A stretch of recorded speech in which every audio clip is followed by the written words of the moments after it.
This is the second time that this honorable court in front of the jury has addressed me inappropriately and wrongly. Second time. The first time I gave the state discovery of a song from a Super Bowl weeks before.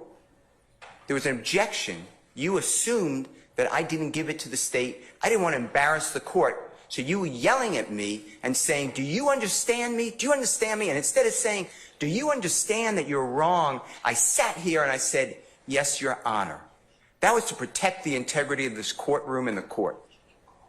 Now you say in front of the jury how unprepared I am. I am not unprepared for anything.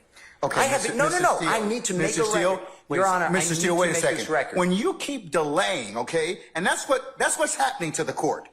You keep delaying and elongating and pushing out these particular our ability to present a seamless case in front of the jury. That's my purview as a judge. And I've asked you a number of times, you and your colleagues on both sides, to go ahead and listen to whatever it is you need to do, prepare me as needed. Now, I asked you those two particular questions because if they turned over the audio to you in discovery and you've listened to them already, then you either have an objection or you don't have an objection. And I was trying to solicit from you whether or not we could just go ahead and just hear it. So you can imagine my frustration because all these little delays just elongate out our presentation in front of the jury. That's for your benefit, not for mine, Your Honor. So that's why I've told you all at various times during this particular case. It's not because I want to embarrass you, Mr. Steele. It's just that I'm trying to kind of keep this thing presented in a way that the jury can listen to it. And the court is wrong. What happened was, let me finish, and I'm making this for the record. What happened is, and I don't get embarrassed by you, but I don't want to embarrass you. I made an objection that some of these jail calls have a third party who will not testify. I objected to hearsay. The state said it explains the effect let me finish. Which call? Which call? These calls, as you... Okay, well then why aren't we taking them up beforehand? The state just said, just now, these are the 3 additional calls that they want to introduce. All right, well, then here's your response. I'm going to give you an acceptable response. Well, I'm going to make my motion. Huh? I need to make my motion. Judge, there's more to this than we need to listen to these calls. Right. Then I would have no, you didn't say that though.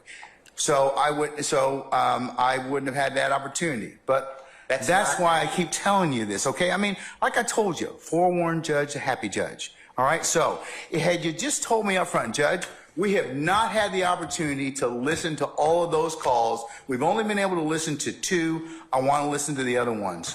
And I've listened to the calls. I know. I don't know what the third one they're trying to do. Okay, well, listen, let me just finish.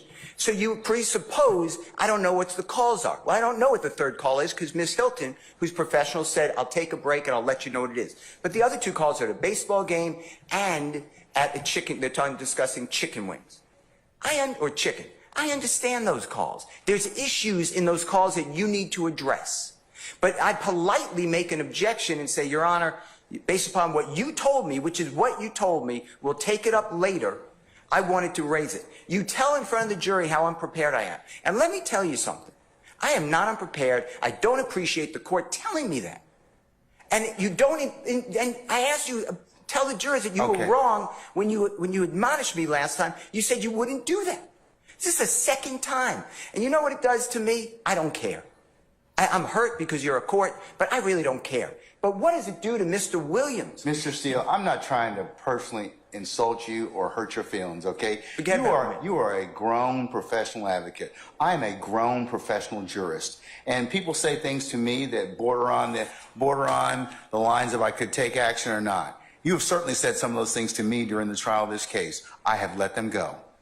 So, sir, that's just the trial. That's just the trial of the case, okay? No, but that man's life is here.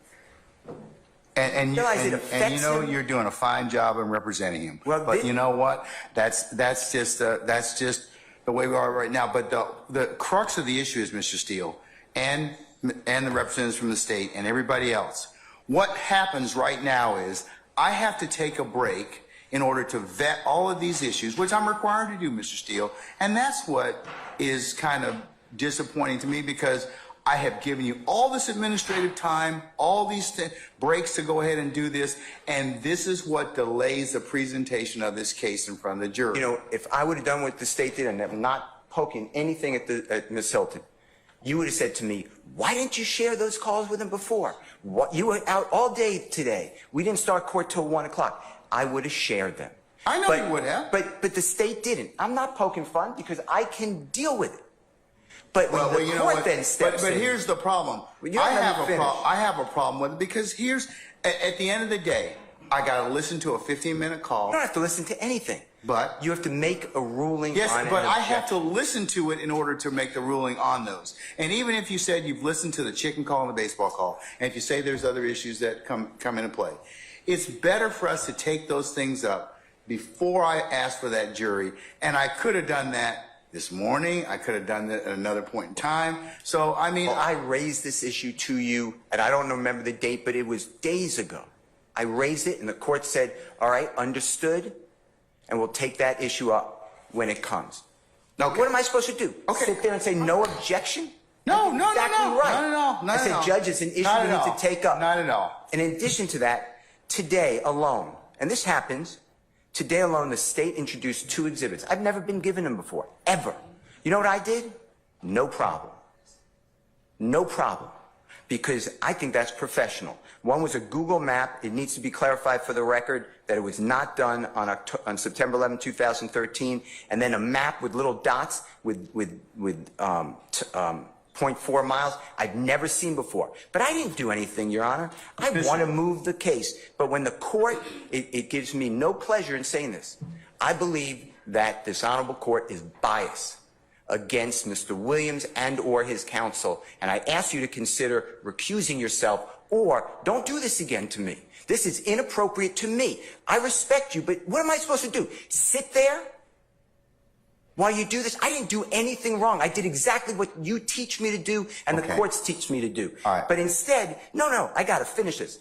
Then I get told to this court says by Prosecutor Love that I'm not being candid with the court and I'm misrepresenting because Mr. Bean never went to the hospital at Grady on September 11, 2013, and Ms. Love has a document on the desk to prove it. I sat right in front of Your Honor at the table, at the bench, and I said, I'd be careful what you say. That's not accurate. Ms. Love looked down on me and she said, it is accurate. You said, we'll take a break, figure it out. After the break, you didn't even bat an eye. Ms. Love said, yeah, I was totally wrong. Mr. Steele's right. He was taken to Grady. If I would have done that and called another member of the bar disingenuous, not truthful, no candor, and misrepresenting, you would have had me yelling in front of a jury. You did nothing. You didn't even ask Ms. Love to apologize. I don't want her apology. I don't care about Ms. Love. But I care about the court. And now if you can walk in someone else's shoes just for a minute and see what you're doing to Mr. Williams, because it's hurtful. I'm not the one wasting time. I'm here every day ready to go. I am not wasting the time. I make a motion to ask you to please recuse yourself. I know it has to be in writing within 5 days. If you want me to do that, I'll do it. And that's to go to another judge. But this is what's going on, Your Honor, whether you see it or not. You're yelling at me in front of a jury for nothing. And then you won't apologize. And I did nothing wrong ever on these occasions or others. I'm going to go ahead and address your motion at this point in time. I'm going to deny your motion at this point in time. And also just direct you that I have the responsibility to control the proceedings in this particular circumstance. Sometimes things get kind of heated. And that's kind of that's the crucible and trial of any particular case. I am not in any way intimating or insinuating that you are not professional, you are not prepared, but the things that I am bringing up to both of you, and I have fussed at both sides for this particular issue of not being prepared in the sense of, and the only reason it affects the trial of the case is it makes the proceedings a lot longer than they should be, because all these things could be taken up. And sometimes if we've got to parse out all these things, as you can see right now, it takes time, and that's what I'm kind of concerned about, having been a jurist for a long time. So, I understand that you're a zealous advocate. You in no way offend me by raising any type of motion. I think you're doing I think that you and the others here are representing your clients well, but sir, I have to be able to control these proceedings. And you at times in these proceedings have not listened to what the court's told you, and I certainly could have explored other options. I didn't. So, I'll tell you that much, for what it's worth. You allowed a member of the bar yesterday ask a witness who constantly is committing, respectfully, potentially perjury. Did Mr. Steele shut off and turn on the recording?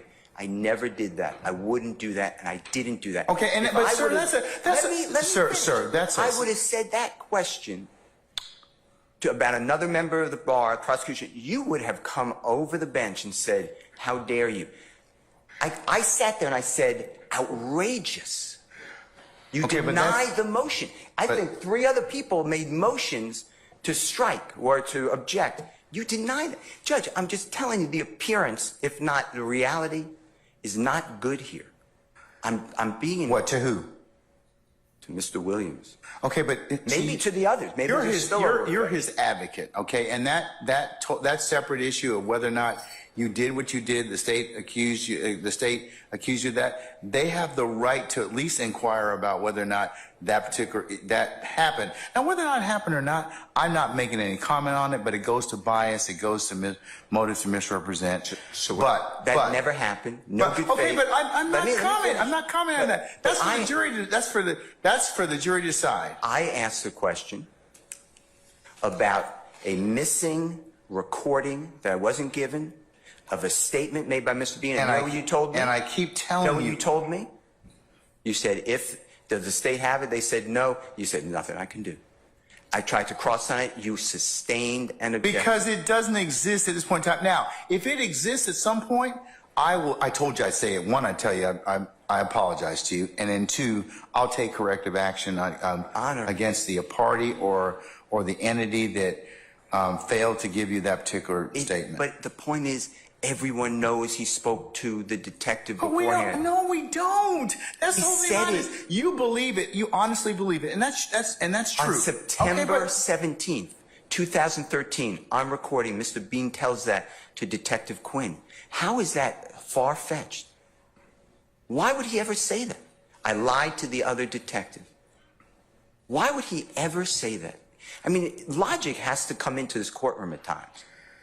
But you stop me from doing it, but you allow another lawyer make up that I'm stopping and starting a recording.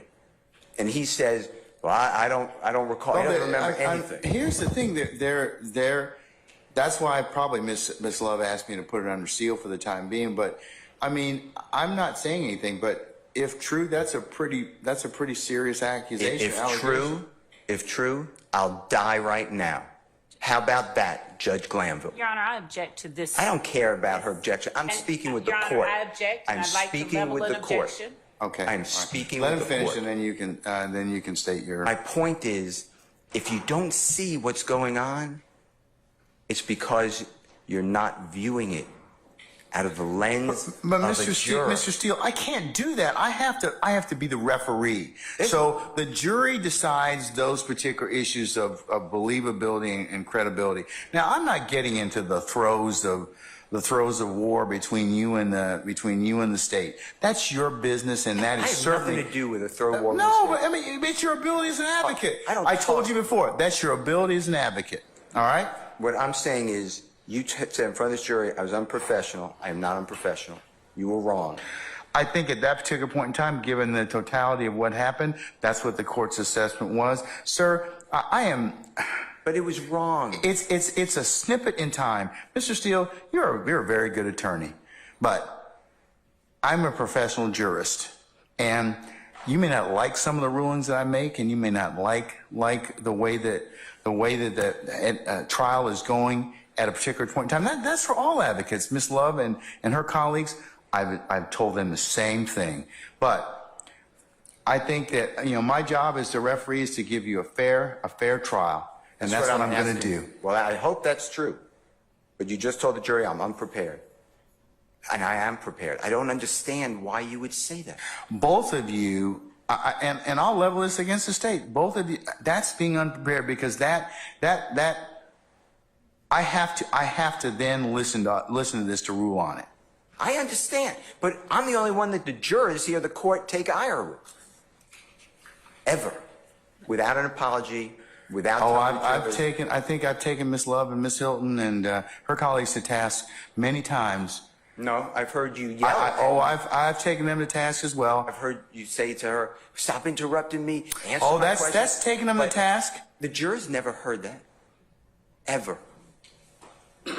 So, I ask for a continuing recusal motion. And I know it's not in writing, but I assume that you're ruling on it right now. That's what you're saying. Well, one, you got to put it in writing, but I mean, I'll rule on it at this point in time. I'm going to deny the motion, but you need to put it in writing if that's what you wish to do, and I'll appropriately. I'm also asking for a mistrial based upon your statements. I think I made that clear, but I'm asking for a mistrial. Okay, now, Ms. Love. I don't think it's a fair forum for Mr. Williams. Okay. And I don't want to ask for a mistrial, but I have no choice when the court is saying what it said, and I'm not going to repeat it in front of a jury. That's hurtful. And I'm not saying me. I mean, regardless of what I think of it, it's hurtful to Mr. Williams getting a fair trial. All right, Mr. Steele, in terms of you know what I've told you all already, we're still going through the, you know, I've told you all, both sides have told you. So this just delays the trial. I mean, where I've got to rule upon other things. Well, I made this motion whenever I made it, and I raised it, and you said we'll get to it. Yeah, but you know, it's timing.